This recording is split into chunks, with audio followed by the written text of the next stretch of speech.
Alright, we're quickly going to go through section 3.4, talking about function family, and then the piecewise defined function is where we'll spend most of our time here today. So I'm going to feel free to pause the video at any point where you need to catch up, but I'm going to quickly go through some of the family of functions. We'll start with just the x cubed graph here with example A, and we can see that it looks like this. We can get that easily by just typing into our calculator x raised to the third power and hitting graph. If your window is not in the right range, you can hit zoom 6 to get there, and you get the nice graph that's going on there. If you need to know some ordered pairs that go with that equation, you can hit second graph and then type in some values like -2, -1, 0, 1, 2. Those are the ones that I've put in my table there, and we see that creates that graph, and we can do that with any equation or function. So we can look at that and just plug in some x values. We get some y values to go with it, and we've got a graph. So there's the x cubed function. Then we have the constant function. F of x is equal to -3. Well, we know that the y-intercept for that is -3, and that it tells us that y is -3 no matter what. So for all of these x values, y is always going to be -3. So that's how it creates this horizontal line across the -3 unit on the y-axis. Okay, so there's a couple of the family of functions, and then I thought we'd talk a little bit about the reciprocal function, which basically just is taking the reciprocal of whatever x is. And if the x is -3, the reciprocal of that is -1/3. The reciprocal of -2 is -1/2. The reciprocal of -1 happens to be -1. We cannot use 0 in this one because it would be undefined, because there's a red flag on the domain there. The 0 is not part of the domain for this particular function. So 0 is not one of the x values you could try. But you could go 1, and the reciprocal of 1 is 1. The reciprocal of 2 is 1/2, and 3 is 1/3. And if you did some fractions, you could get -1/2 is -2, and -1/3. The reciprocal of that is -3, and the reciprocal of 1/2 is 2. We get all of these ordered pairs, and it creates this graph, nice looking graph there that has a lot of things going on there. But it's just the basic idea of what that graph looks like, and from your function chart, you should be able to draw some conclusions about the domain and the range. All that information found in the reading part of section 3.4. Okay. Well, let's get to the meat of the lesson today, and this is what I would call the most difficult part of this particular section, and that's the piecewise defined functions. Piecewise defined functions are just functions that are built in pieces. Okay, so when we look at a piecewise defined function, we're going to be looking at parts. So you might have a part A that has a certain domain, then a part B that has a domain that only goes with that part, and then a part C that has a domain that only works for that particular part of that function. So let's take an example here with example D. And we've got a function, has 3 parts. Doesn't always have to have 3 parts. Sometimes it'll only have 2 parts. Sometimes it'll have, 5 parts. But 3 is a good one for us to look at because we get an idea of how this works in the different domains based on each part. So what we want to do when we go to try to graph a piecewise defined function is we look at this and we say, okay, I want part A, the first part, 3x plus 2, when the domain is x's that are less than -2. So that means from -infinity all the way up to -2 on the x-axis, this graph is going to look like 3x plus 2. Okay, so one of the things that can help you here is to find the important points, and those important points are coming from these x values that are listed in your domain for each part. Now, even though this -2 is not included in the domain because it doesn't have an equal to mark, it is going to tell us where to go on the graph on the coordinate plane so that we can graph this function. So if I plug in a -2 for x, Now I'm going to get the y value that goes with -2 to be -6 plus 2 would be -4. So that means I would go to the point -2, -4, and I'm going to put an open circle there because it's not got an equal to mark. And then I'm going to follow the rules for this particular type of function. It's a 3x plus 2. That's in slope-intercept form. So the slope is +3, and we're going toward -infinity. Remember, because of this domain of that part being the less than -2. So that's going to go this direction. If I count that slope, 3, down 3, left 1, that's going to be there, and then down 3, left 1. That's a positive slope. Got to remember that positive slope goes up and to the right. Okay, and I'm just going to connect those dots there and get that line drawn. Okay, the next piece I've got is f of x is equal to 6 when x is between -2 and 4. Okay, well, that's a constant function. So the important points would be at -2, 6, and at 4, 6. Now, both of these would be included, so they would be solid dots because they both have equal to marks on them. So I'm going to go to those points. -2, 6, 2, 3, 4, 6, and then 4, 6. Solid dots on each end, and it's a constant function, so we know it's horizontal. Straight across right there. Okay, and then we go to the third part, and we look to find the important point would be at 4, and then -2 times 4 is going to be -8. So 4, -8. And it's going to be an open circle.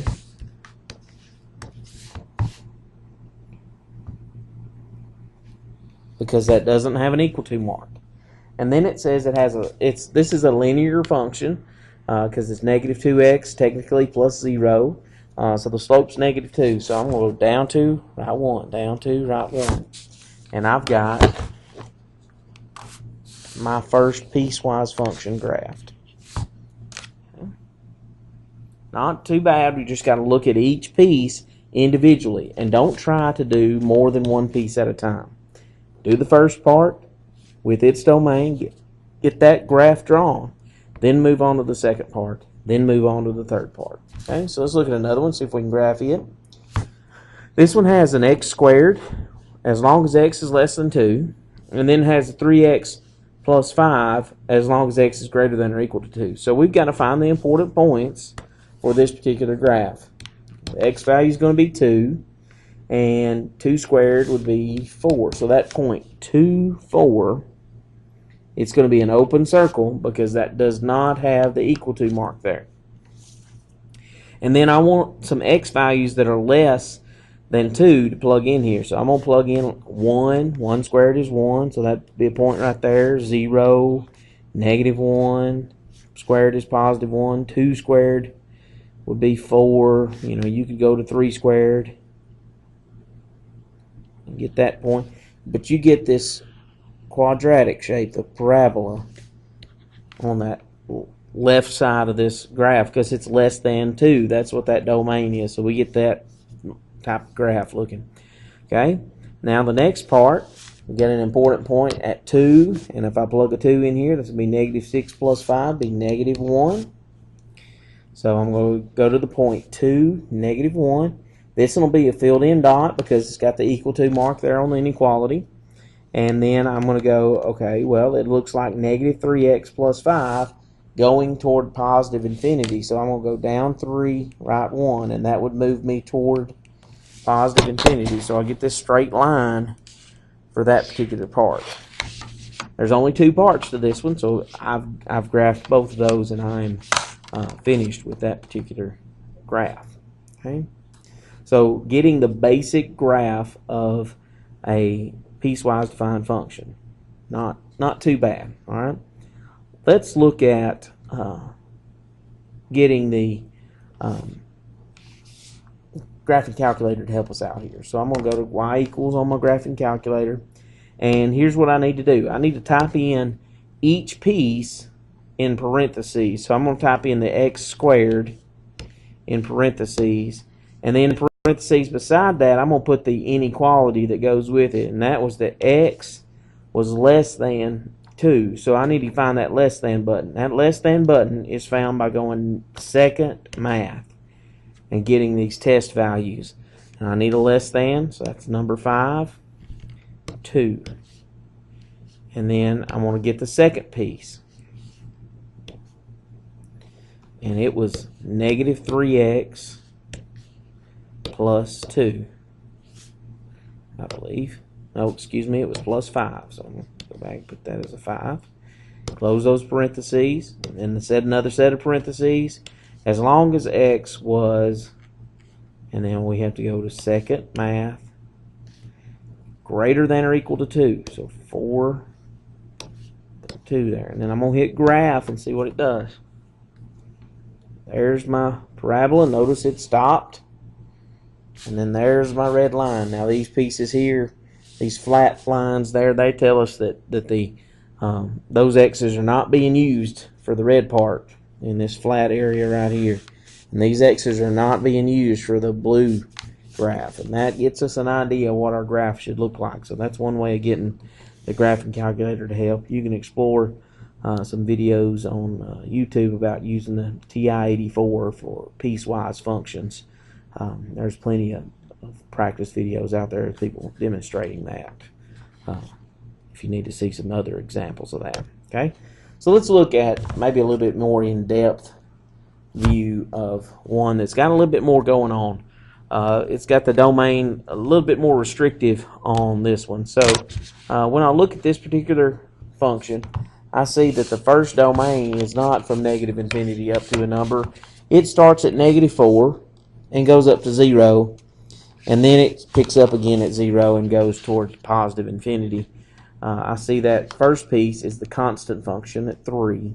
So I know my important points that go with this first one are at negative 4, 3, and at 0, 3. I know that this first one, negative 4, 3, is going to be an open circle because we don't have an equal to mark there. I know this one should be a filled-in circle because we do have an equal to mark there. And it should be a horizontal line because it's the constant function, and that's what it does. Okay. And then we want to pick up the next piece. Okay, well, what's happening at 0 for this one? That'd be 3. It happens to be the same point. But this one's not included, so how do we show that? What we want to do is just draw an empty circle around that point. So, okay, this is where they're overlapping on a particular point, and it's okay that that happens. Now we need to look at it and say, okay, we're going toward positive infinity because x says x is greater than 0, so that's bigger numbers. So we're going to go up 5 and over 1. And then draw our straight line because that's a linear function there. Continues out forever there. So a little bit more restrictive domain on that one. But still not too difficult to graph if you take it one piece at a time. Okay. So should have renumbered my examples. This should have been example E, and that would have been example F. That would make this example G. Alright, so now we're going to look at a much meatier problem where we've got to come up with all of these things about this piecewise defined function. We want to know what its domain is, what its range is, if it has any intercepts, and then look at the graph, and then look at what's called continuity, and we'll discuss that after we get the graph drawn and all these other answers here. So with this, I think one of the best things you can do to help you answer these questions would be look at it and say, okay, what's the domain of that, and range. Range is pretty difficult to find if you don't have the graph. So they're asking this order, but that doesn't necessarily mean we have to do them in that order. So what we're going to do is we're going to look for the graph of this thing first, because that's what we just talked about, is how to graph that. So when we look at the first piece, we have 2 plus x. That's not quite slope-intercept form. I could rewrite that x plus 2, and it'd be the same thing, so that's a little bit more familiar. And so we know the important point that goes with this piece is 0, 2. So I'd go to 2 on the y-axis, and I put a filled-in dot, and that was wrong. I should have put an empty circle because it does not have the equal to mark.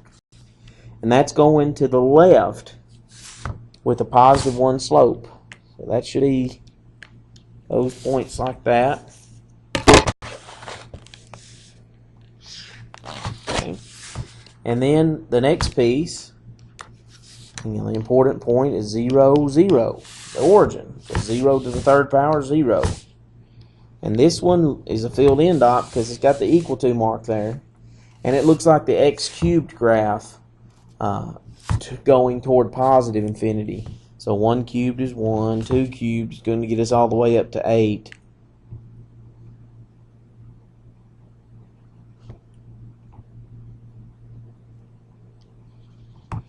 We get this looking graph here. It keeps going up and to the right there, and the curve is a little off. There we go. That's a little bit better. But we get that graph going. Okay, so now let's look at the domain. And domain could actually be found without getting the graph, just by looking at the domains over here. So you look at there and you look, okay, what's the smallest x values that it's including? So I would say it starts at -infinity because this first inequality says all the x's, as long as x is less than 0. Okay, well then it stops at 0. But we need to look at the next piece and see if it picks that number up. And it does. The equal to mark here, that's got the same number there, and it picked that number up. It doesn't have to, so don't expect it to always do that, but on this one it does. So it picks up the 0 and then goes on to positive infinity. So our domain for this one is actually going to be from -infinity to positive infinity, or all real numbers. Okay. And then we want to look at the range, and the range can easily be found by looking at the graph. So we see in this graph it's going to go down toward -infinity, and then this piece goes up toward positive infinity. What we need to look at is in the middle, are there any y values that are skipped? Okay, and it seems like you would say, yeah, they're skipping these right here, but they're not. This blue line out through here catches all those y values. We actually have some y values that are counted twice here, and that's okay. We got a function. Y values can repeat, but x's can't. So we got an x value that's not repeated because of the open circle, but we've got some y values that double up, and that's all right. So the range here is actually going to be from -infinity to positive infinity. And then we want to talk about intercepts. So what kind of intercepts can we have? We can have x-intercepts and y-intercepts. And x-intercepts are going to occur with the thing where the equation is equal to 0. So if we set each of these pieces equal to 0, 2 plus x equal to 0, and x cubed equal to 0, and solve them, this gives us as x is -2. Well, where's that at?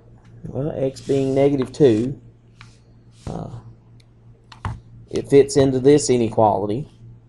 So the y, that ordered pair, that intercept is at -2, 0. And then this intercept is at 0, 0, because, x would equal 0 if x cubed is equal to 0. And that happens to be an x-intercept and a y-intercept at the same time because it's the origin. And so we get those intercepts. Now, to find y-intercepts, usually we plug a 0 in for x, but we've got to be careful in which piece we plug that into. When we look at the domains of each piece, where is 0 included? It's only included in this piece, so we could only plug it in there. So these are the two intercepts that we have here. We got a little overlap there, the origin being an x-intercept and a y-intercept. You got to be careful on the y-intercepts. By plugging the 0 in for x, you have to pick which piece does the 0 for x go with. And for this one, it goes in the second piece. It does not go into the first piece because it is not included in the domain of the first piece. So you got to be careful. We've already got the graph done. Check on that. Now let's talk about continuity. Continuity is a really easy thing if you've got the graph. Continuity, the best way for me to explain that to you is to think about, if I trace this graph, would I have to pick up my pencil to be able to draw it? So if I'm tracing this graph along, I get to this place and I've got to pick up my pencil to start over. and trace to there. So I had to pick up my pencil. So what we call that is a discontinuous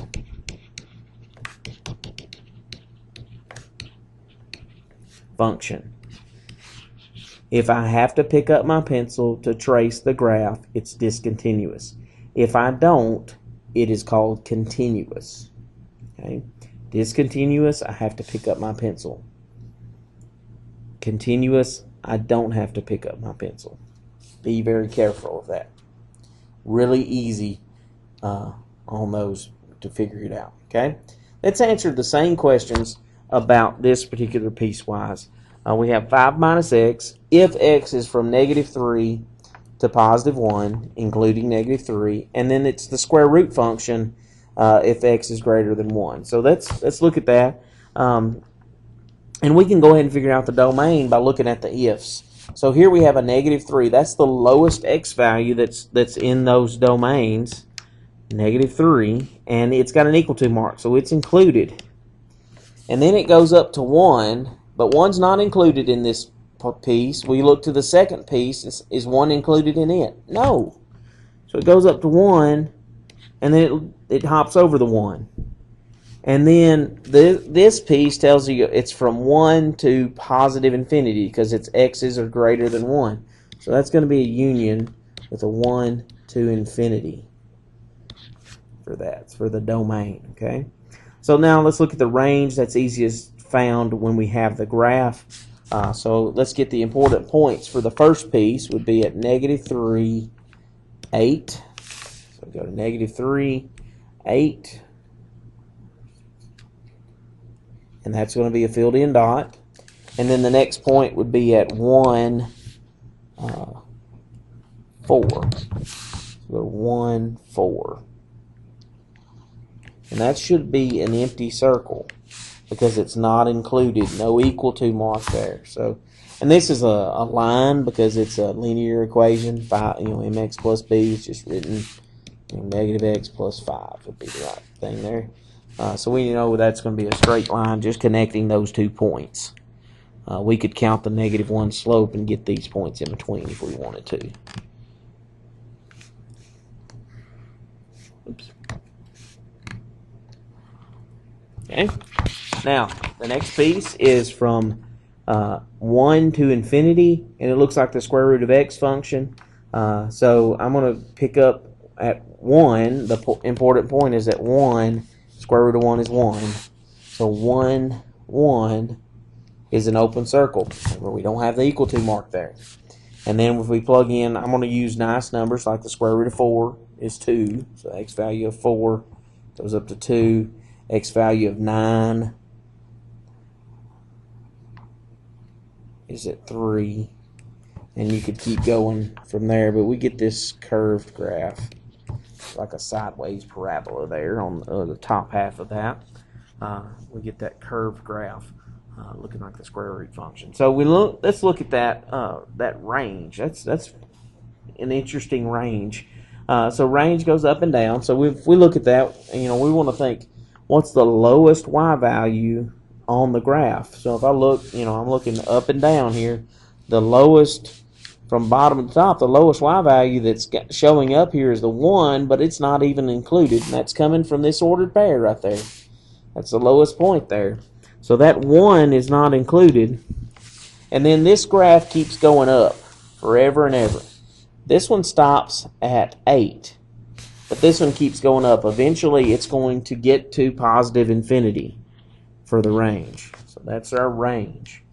Now, we want to look for intercepts out of this. So if we think about x-intercepts, we would set each piece equal to 0. 5 minus x equals 0. Square root of x equals 0. Solve those. Get x equals 5. But that's coming from this piece. Does x equal 5 in that piece? No. X's are only between -3 and 1. So I throw that one out. Here, x equals 0. Does x equal 0 from the square root of x part? No.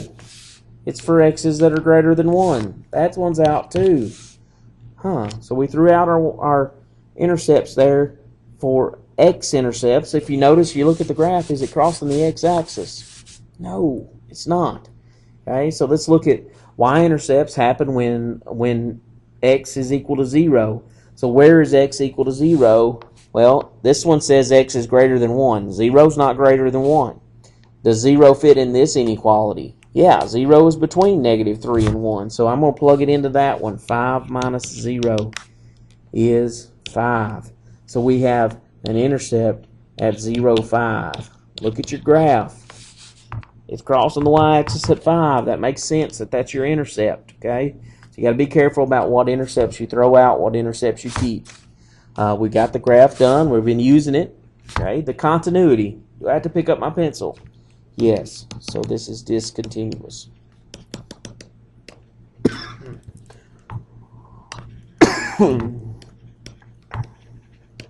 Okay. All right. A few problems you can try over the weekend. We'll have a work day on Monday. I'm sure there will be plenty of questions about piecewise defined functions, especially answering those questions about domain, range, and the intercepts. They always come up. So I just wanted to touch base with you on that. I do apologize for missing class last couple of days, but for you that pray for my mom. She's having some test runs. So anyway, I wanted to touch base with you. Please watch this video and take good. If you took good notes, you'll be able to work these problems. All right. Good luck to you.